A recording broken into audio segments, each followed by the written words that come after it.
के तो ख़ास से हम इंसान कुछ ज़रूरत से ज़्यादा समझदार हैं, जो कि अच्छी बात नहीं।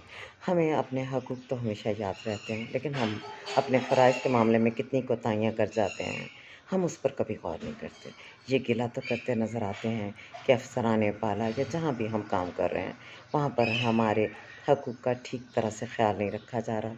लेकिन हमें कुछ अपने आप को भी देखना होगा, अपनी अदाओं को गौर से देखना होगा कि क्या हम भी बतौर मातहत या जहाँ पर हम काम कर रहे हैं वहाँ पर अपनी पेशा वराना ज़िम्मेदारियाँ ईमानदारी से पूरी कर रहे हैं, और सबसे बढ़कर क्या हमें जो काम एक दफ़ा बताया जाता है वो बार-बार दूसरों को रिमाइंडर भेजने की ज़रूरत तो नहीं है? क्या वहाँ पर डेडलाइन्स को हम टाइमली मीट करते हैं?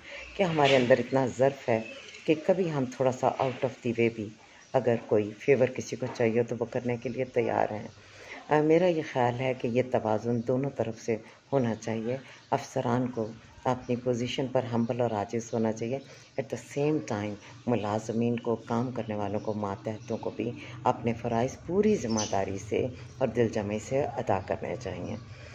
वरना मेरा ख़्याल है कि सिर्फ़ गिले-शिकवे होंगे और काम नहीं होगा।